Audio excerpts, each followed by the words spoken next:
Voor ons begin, kom ons bid net saam. Here ons God, ons dankie Here dat ons as gemeente vanoggend hier by mekaar kan wees. En waar ons vanoggend in die tweede deel is, waar ons kyk na dit wat vir U gebring is met U geboorte, Here, dat U dit ook in ons harte sal inskryf vanoggend. Dat dit deel van ons lewe sal wees en dat ons ook sal verstaan wat dit ook alles beteken. Ons dankie Here vir U genade, ons dankie Here vir die reën daar buite. Dankie Here vir U liefde vir elkeen van ons. Ons bid dit in die naam van Jesus ons Here. Amen. So, ons is nou vandag in die tweede deel, wat ons kyk na die geskenke wat die wyse manne vir Jesus gebring het. Verlede week het ons gepraat oor wierook en dit het grootendeels gegaan daaroor dat Jesus ons hoëpriester is. En wat die priesters gedoen het is om vir die mense offers te bring. Een keer 'n jaar is daar 'n groot offer om die sonde van die mense voor God te kom lê. En die ander ding is dat die priesters het vir mense ingetree in gebed. En dit is wat Christus Jesus vir ons doen. Is dat hy is die een wat die finale offer gebring het, sodat ons sondes vergewe kan word. In Hebreërs het ons gesien dat daar geskryf staan, dat Jesus Christus eens en vir altyd die sonde van mense op hom geneem het, en dat God tevrede is met die offer wat Christus gebring het. En die woord van die Here sê ook vir ons, dat Jesus Christus is die een wat vir elkeen van ons intree, by God, en dat wanneer God na ons kyk, wanneer God na mense kyk wat hulle lewens vir Jesus Christus gegee het, dan kyk hy nie na ons as sondaars nie. Hy kyk na ons as heiliges as gevolg van dit wat Jesus Christus gedoen het, dat die prys wat Christus betaal het, genoeg is. So, en dan die ander geskenk wat die wyse manne vir Christus gebring het, is goud. En dit is waarna ons volgende week gaan kyk, en dit gaan oor die koningskap van Jesus Christus, dat hy die koning is en dat hy koning is van ons lewens. Vandag gaan ons praat oor mirre en dit wat dit beteken. So as jy nou, ons dink altyd wanneer ons hierdie Kersfees storie sien, dan dink ons aan 'n pa en 'n ma, en dis in 'n stal en daar is diere en iewers flout 'n engel en alles is mooi rustig en Jesus is 'n klein babietjie. Maar die meeste mense, die meeste geleerdes, ouens wat baie slimmer is as ek, hulle sê dat Jesus omtrent tussen 18 maande en 2 jaar oud was, toe die wyse manne na hom toe gekom het. Wie van julle kan onthou hoe dit gevoel het om 'n 2-jarige in jou huis te hê? Nee? Terrible twos, maar dit word dramaties erger, soos wat hulle ouer word. Nee? Jy dink dis net vir 2 jaar. Nou, as jy nou die beeld het, dat hierdie wyse manne kom en hulle kniel voor 'n 2-jarige. Kyk, toe ek nie kinders gehad het nie, toe het ek verskriklik baie raad gehad vir ouers wat wel kinders het. Toe kry ek my eie. Toe besef ek, mens onderhandel nie met terroriste nie. Maak nie saak wat jy vir hulle sê, ons sal vir jou 'n baby shark speel, ons sal vir jou 'n nuwe pony koop, ons sal vir jou 'n roomys koop. Maak nie saak wat jy doen nie, dit is net eenvoudig nie goed genoeg nie. En veral as jy in 'n winkelsentrum is en hulle gooi 'n tantrum.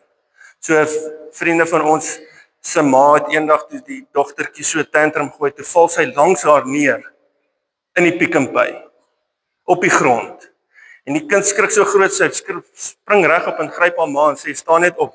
Nooit weer gebeur nie. Okay? So, ons sien die beeld van Christus en ons sien hier kom hierdie wyse manne en hulle kniel voor hierdie 2-jarige kind en hulle bring die geskenke waarvan ons lees. Matteus 2 vers 10 tot 11 staan daar. Toe hulle die ster sien, was hulle baie bly. Hulle het in die huis ingegaan en die kindjie saam met Maria, sy moeder, gesien. En hulle het gekniel en aan hom hulde bewys. Daarna het hulle reissakke oopgemaak en vir hom geskenke uitgehaal. Goud, wierook en mirre. Ongekende geskenke van, as ons moet kyk na wat ons vandag vir mense gee. Maar elkeen van hierdie goed het iets gedui op wie Jesus Christus is. Op wat hy gedoen het. Die goud was dui op sy koningskap, die wierook op sy priesterskap. En die midde waarvan ons vandag praat, is dat Jesus die lydende dienskneg is. Dat hy sy lewe vir ons neergelê het. En wierook midde word omtrent so 17 keer in die Bybel gebruik, en dit is eintlik om gesond te maak. Die beste gedeelte of die bekendste gedeelte wat ons lees van midde is toe Jesus gekruisig is, dat hulle mirre en alwynsap gemeng het, maar dat hy dit nie gedrink het nie. Omdat hy die volle omvang wou ervaar van dit wat met hom sou gebeur het. En meer algemeen is mirre dan ook gebruik om liggame te balsem wanneer hulle begrawe word, so dit het ook daar 'n rol gespeel. En ons lees hierdie gedeelte, of die voorspelling van Christus, van dit wat hy sou wees, dat hy 'n lydende dienskneg sou wees, dat hy sy lewe sou opoffer. Ons lees dit in Jesaja. Nou, as ek vir jou sê, dis nou, rugby seisoen is nou amper verby, né? Dis nou kyk ons net reruns van die hele jaar se gebeure. Maar as ek nou vir jou kan sê, dat volgende naweek kan ek vir jou presies die telling gee van al die wedstryde, sal jy beïndruk wees. Miskien moes ek dalk geweet het wat die skoor sou wees in 2015 toe ons teen Japan gespeel het. Ek sou dalk R100 gewet het. En ek sou vandag 'n baie ryk man gewees het.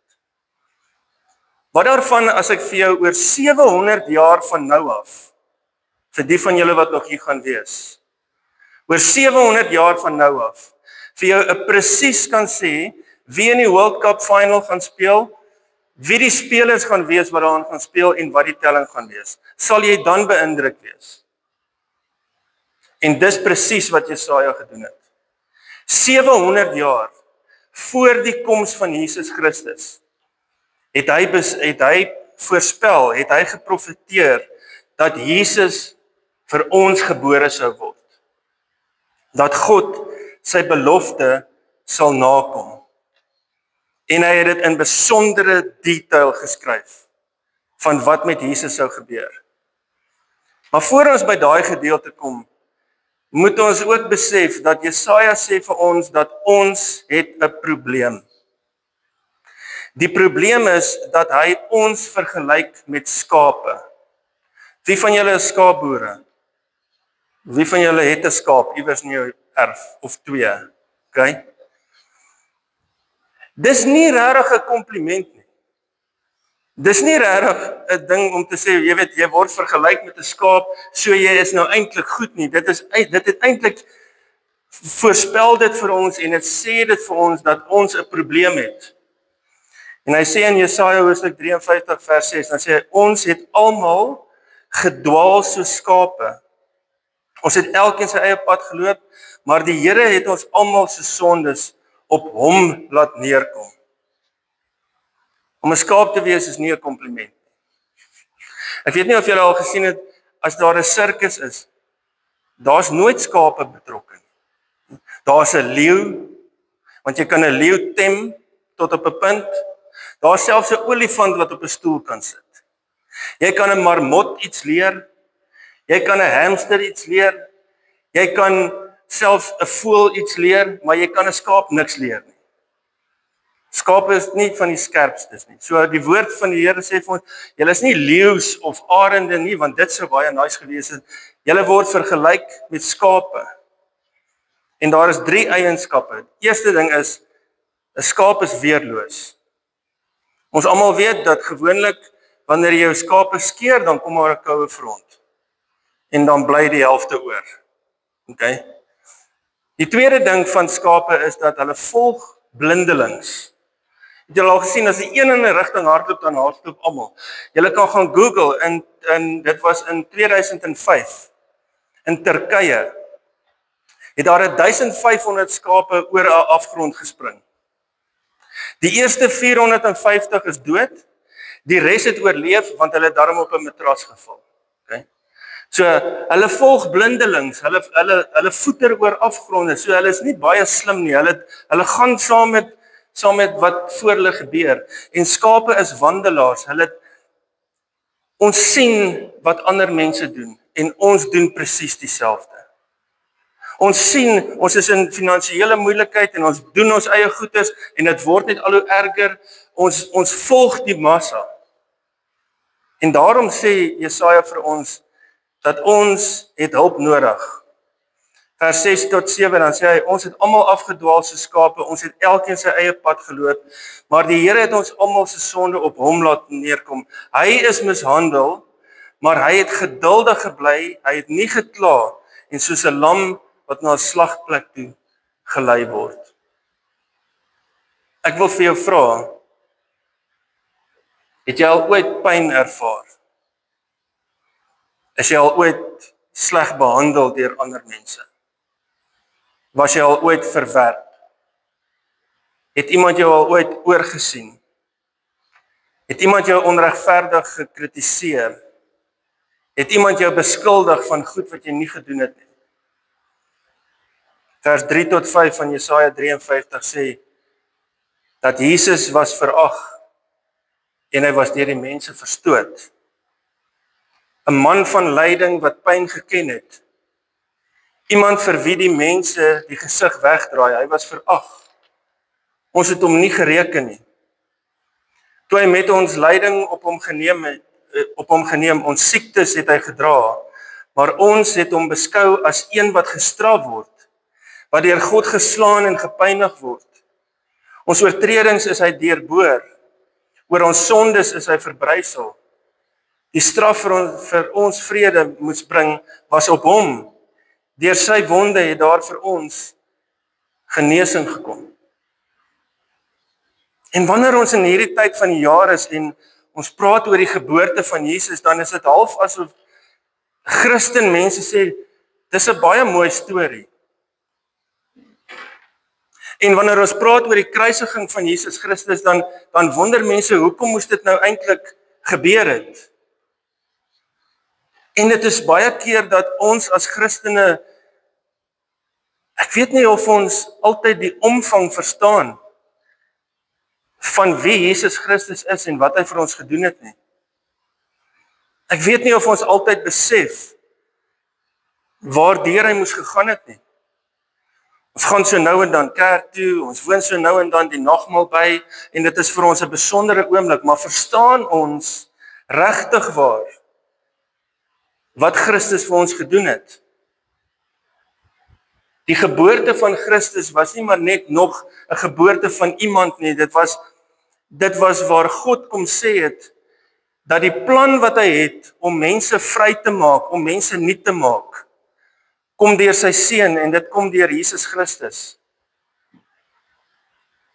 En ek wil vir julle probeer vertel wat met Christus gebeur het en ek weet nie of ek dit heeltemal 100% kan verduidelik nie, maar ek gaan probeer. Dat Jesus Christus in 'n tuin was. God het die mens begin in die tuin van Eden en alles was perfek en alles was netjies en alles was presies soos wat God wou gehad het en dat God gesê het nadat hy die mens geskep het, het hy gesê, hy het nie gesê dit is goed nie, hy het gesê dit is baie goed. En dan sien ons vir Jesus op 33-jarige ouderdom waar hy weer in 'n tuin is. En hierdie keer is hy in die tuin om dit wat die mense verkeerd gedoen het reg te kom maak. En dat hy van sy vriende gevat het en gesê het, maar kom net saam met my, 3 van julle, kom net saam met my en bid saam met my, waak saam met my. En dat Christus voor God gestaan het en dat hy na sy pa gekyk het en gesê het, as dit enigsins moontlik is, vat hierdie beker van my af weg. Maar nie my wil nie, u wil. En 2 keer het hy by sy disippels gekom en hulle was moeg en hulle het aan die slaap geraak. En dan praat hy met sy disippels en hy sê vir hulle, ek is doodbang. Christus, die seun van God, sê vir sy vriende, dat hy is doodbang vir dit wat gaan gebeur. Ek wil dit nie, as dit van my afhang, nee, maar as dit U wil is, dan doen ons dit.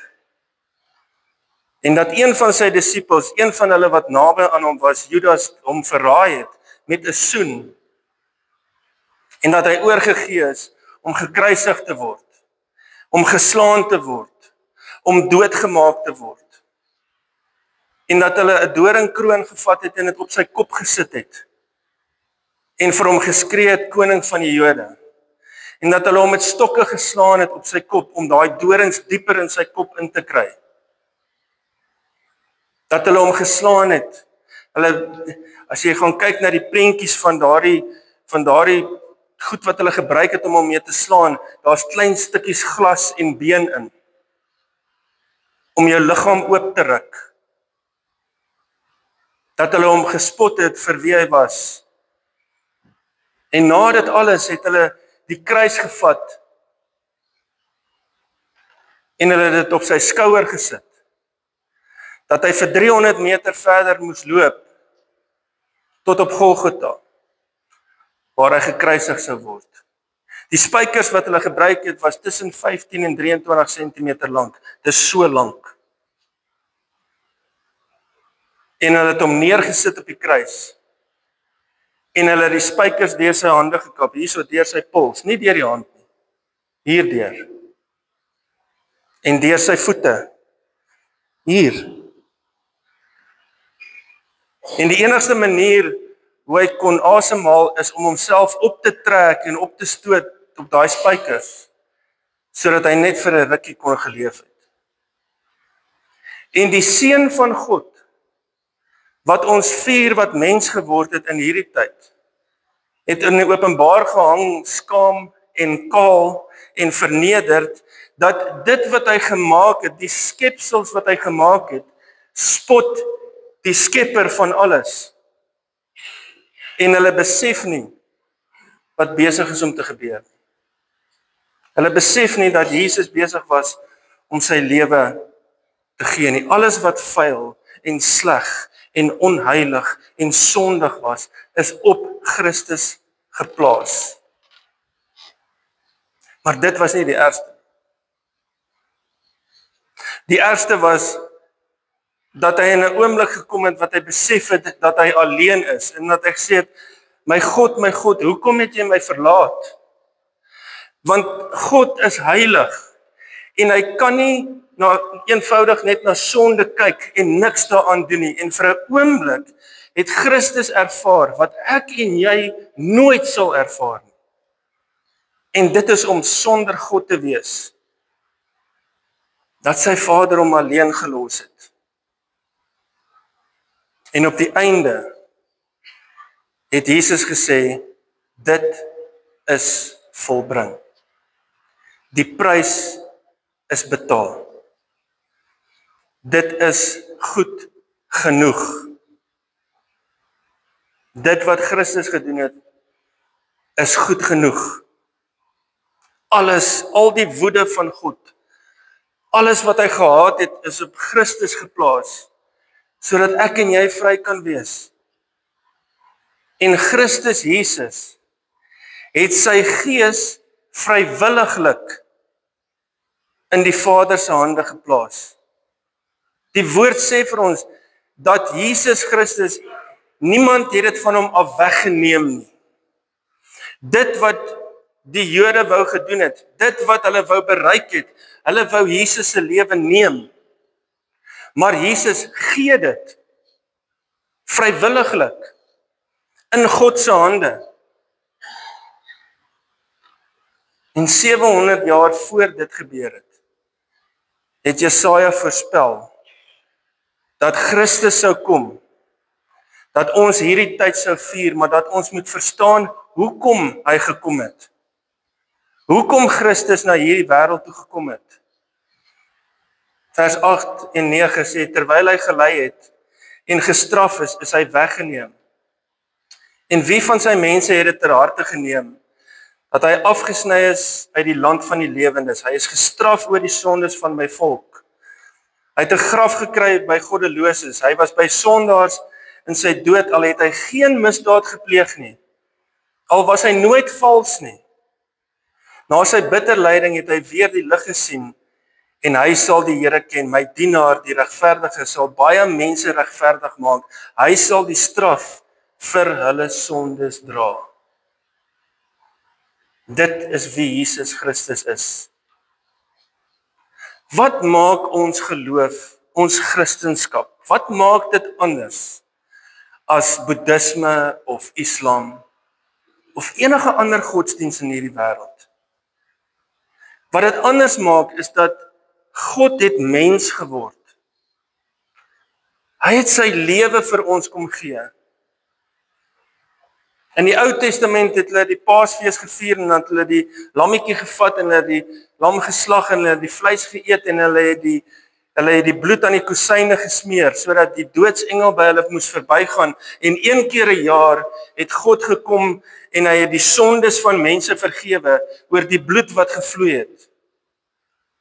En soos daai bloed op die grond geval het, so het Christus se bloed vir my en vir jou gevloei.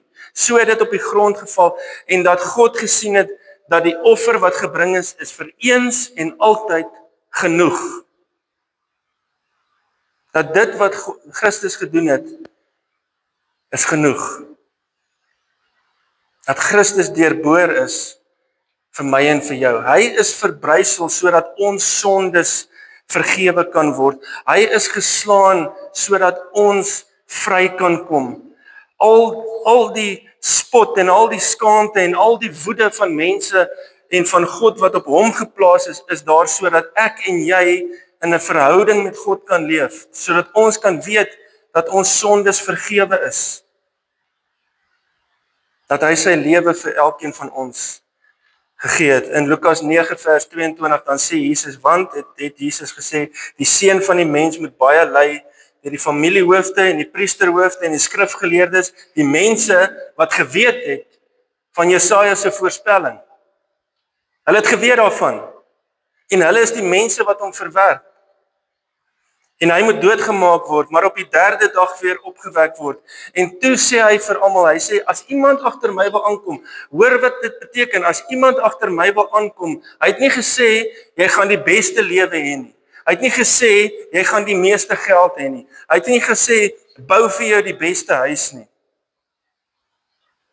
Daar's iemand wat gesê het, 'n baie bekende persoon, wat gesê het, as iemand vir jou sê, dat jy moet jouself verloon, dan kom dit van die Satan af. En dan kom sê Jesus, hy sê, as jy na my toe wil kom, moet jy jouself verloon en elke dag jou kruis opneem en my volg.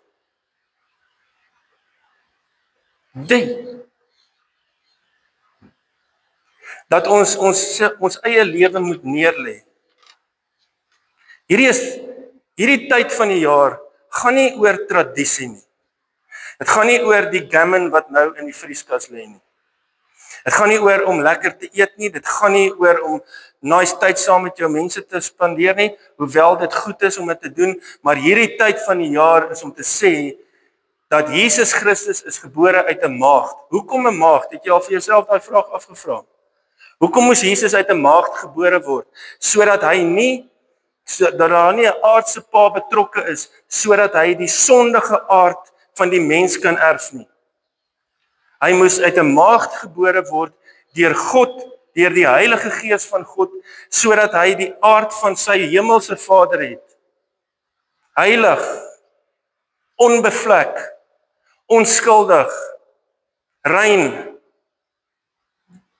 sodat hy ons sondes kan vergewe. Wat het hy vir ons gedoen? Hy het my en jou lewe kom red. Ek dink nie mense besef wat vir jou wag die dag wanneer jy jou oë toemaak nie. Maar Christus gee vir ons die geleentheid om dit in vrede te kan doen. Want ons is syne. Hy het ons sondes vergewe. Ons is nuut gemaak. Deur die geboorte van 'n klein babietjie, hoe sou mense kon dink dat 'n onskuldige klein babietjie sy lewe moet gee, sodat ek en jy kan lewe, sodat ek en jy kan vry wees, sodat ek en jy die guns van God kan ervaar.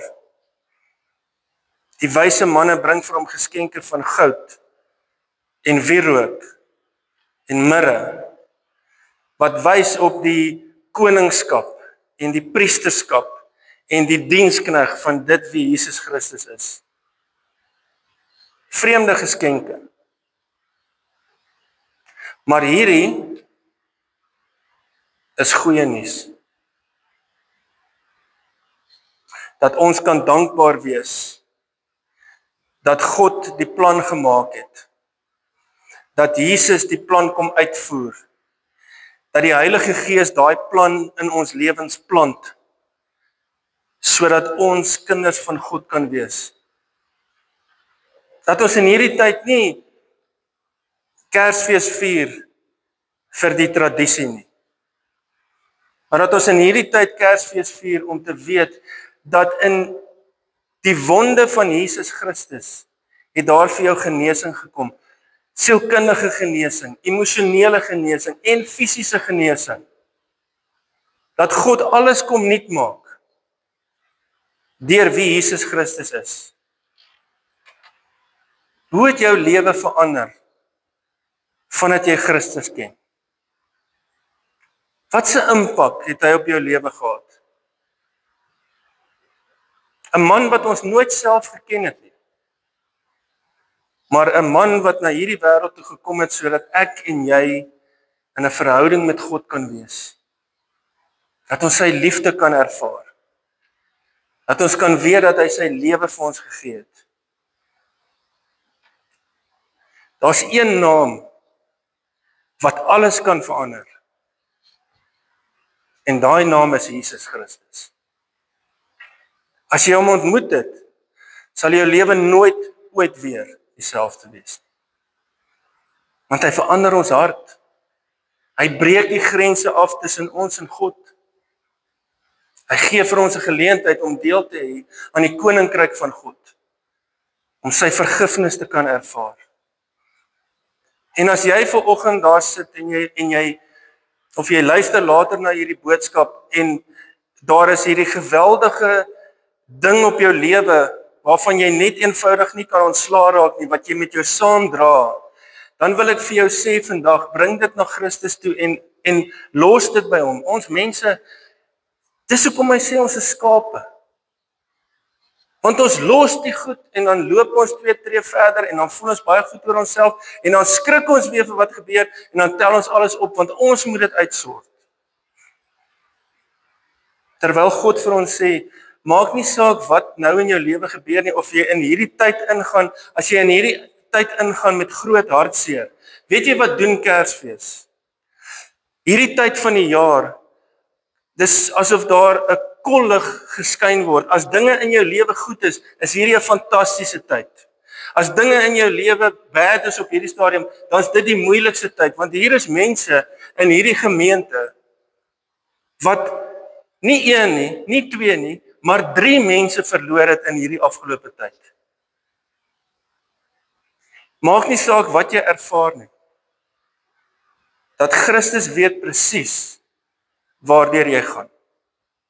Christus weet presies hoe jy voel. Want Christus is die een wat dit self ervaar het, sodat ek en jy kan vry wees. Dat selfs wanneer ons in moeilike tye is, dat ons die vrede van God, wat alle verstand te bowe gaan, in ons lewens kan ervaar. En wanneer jy in 'n vreugdevolle tyd is, dat jy die blydskap kan ervaar van dit wat Christus vir jou gedoen het, dat hy jou nuut gemaak het, dat hy jou skoon gemaak het, dat hy jou sondes vergewe het. Dit is hoekom ons in Christus glo. Dat ons het nuut geword. Deur sy wonde het daar vir ons genesing gekom. Here ons God, ons dankie Here, dat wanneer ons hierdie tyd vier, dat ons kan weet dat die klein kindjie wat gebore is, God was wat mens geword het. Dat ons u vryheid kan ervaar. Dat die onskuldige gesterf het vir ons wat skuldig is. Maar dat ons vandag ook kan weet, Here, dat ons deel is van u koninkryk, nie op grond van wat ons doen nie, maar op grond van dit wat Christus gedoen het. Dankie, Here, vir die vrede wat ons kan ervaar in hierdie tyd. Here, en ek wil bid vir mense wat in hierdie tyd hartseer beleef en verlies ervaar, dat Here God, dat u met hulle sal wees, dat u vrede oor hulle sal gee.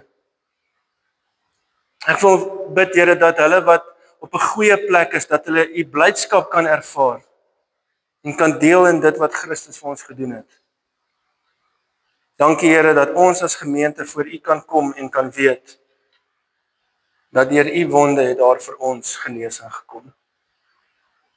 Ek bid vir hierdie gemeente in hierdie tyd, Here, dat u hulle sal seën en dat u hulle sal beskerm en dat u hulle sal veilig hou. Ons bid dit alles in die naam van Jesus ons Here. Amen.